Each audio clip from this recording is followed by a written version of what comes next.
My question for you was, I've learned at this gathering yesterday and today that beyond step 3, there's a step 4, and that there's a step 5. Step 4 is just mastery of step 3. Seems weird.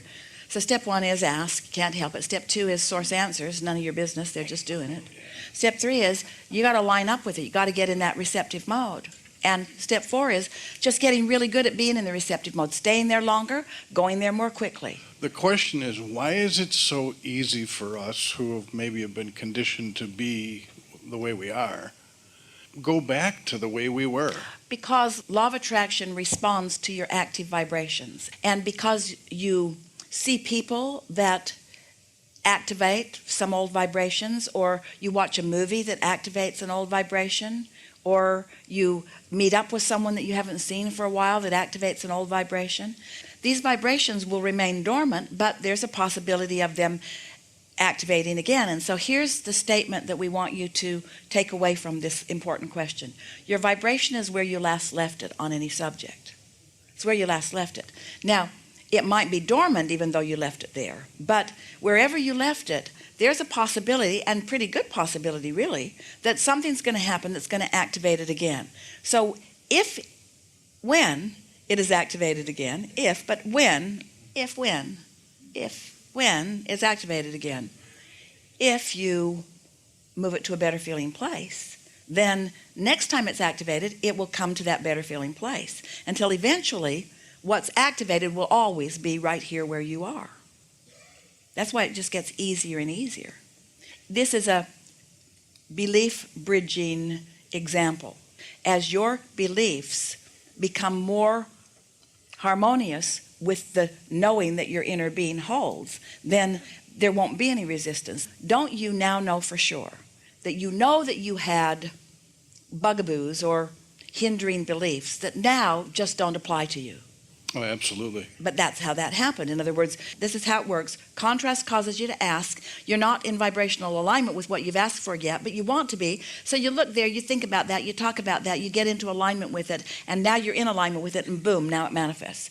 And along with the manifestation comes a new set of contrasting experiences, which causes you to launch more desires that you're not a match to, but you want to be, and so you look at them and you think about them and you find a way to be in alignment with them, and you move into alignment with them, and now you're in alignment with them, and then boom, it manifests. So now you get the manifestation, but you also receive a new set of contrasting experiences. And so what keeps happening to you is your desire continues to expand. But each time your desire expands, it brings a whole lot of things with it that are not going to activate on you in a negative way again. When you begin to feel confident about one thing, your confidence affects all things. So you don't have to go back and rework so many of those vibrations. That's why once this gets rolling, once you acknowledge that you've got some negative emotion and you deliberately move your thoughts until that negative emotion softens, and then you can feel that you're on the move on it, and so now you deliberately and wisely, because you can feel the resistance is at bay, you deliberately now begin goosing up your specific thought about it until the momentum increases, and then you feel these thoughts turn into things, and you witness the cooperative universe, as so many have been describing here today. You witness the cooperative universe and you hold that knowing. Esther will say every now and again, I just can't believe that. And then she laughs because she knows those can't be the correct words, because nothing will come to you that you don't believe. But what she means to say is, I'm so surprised and delighted by this. Not, it's unbelievable, because anything that's really unbelievable is not going to happen. So it doesn't take very many things that you have deliberately thought about, and then deliberately felt, and deliberately honed into a better feeling place, and then been able to witness the universal response to it until there's the manifestation. As you run those things over and over in your mind, it is our desire that you keep telling yourself the story of our friend finding the diamond. Forget about the guy who claims he lost it. Just think about the friend who found the diamond. Think about the girl who the airline sent her a big jet to take her to Chicago. There are all kinds of wonderful things that are about to pop for you. And as you take delight in them and recall them and savor them and milk them, and practice the vibration of them. That's what step 4 is, just milking and holding the vibration of them. And then, of course, step 5, our favorite step, that's where you are back in step 1, but you're not mad at yourself. Step 5 is when you begin acting like your inner being. Your inner being can see you in distress, but your inner being doesn't find distress. Your inner being acknowledges where you are, but is so solution-oriented that where you are just doesn't dissuade your inner being from knowing where you really are. And when you start feeling like that, it doesn't matter where I appear to be. Your friends say, how you doing? Great. Did you get that job? No. Then why are you great? Because it's unfolding perfectly. Well, how do you know? I just know. But what's the evidence? Don't need evidence. What's wrong with you? You just get to that place where you just know. You just know. Because you know the laws, you know about law of attraction, and you know what you've predominantly been feeling. The best answer that we'll ever hear you say to someone is, well, just because I feel so good, it has to be going well for me. It can't not be going well for me. I feel so good. But what evidence do you have of it going good? I don't need evidence. I feel so good. The way I feel is the evidence for me. And stay tuned, because pretty soon you'll be able to see the evidence. But for now, I just feel it. It feels to me like popping corn. When you first pop the corn, you don't smell it.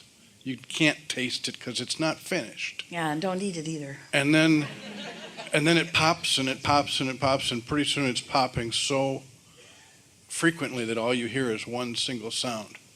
And then the smell comes, and the taste and the touch and everything else is real. It's a good manifestation visual. Yeah. We like to tell you the story of, so you put the kernel of corn in the ground because you know how it works.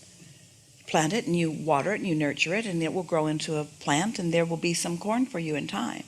But humans who are often so action-oriented, you wouldn't find yourself out there stomping on the ground demanding that the kernel become a stalk of corn right now, because you understand that there is a process. And that's why we like to talk to you about the vortex. But the thing that we want you to hear is that the timing of your vortex turning it into something tangible is always and only about how you feel. It's only, and always only, and only, always, ever only, always only about how you feel, about your belief or your knowing.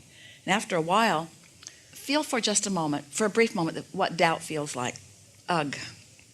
Feel it for a moment. And then feel hope. And you know what we're talking about. Just saying the word, you can get a sense of how hope feels so much better than doubt.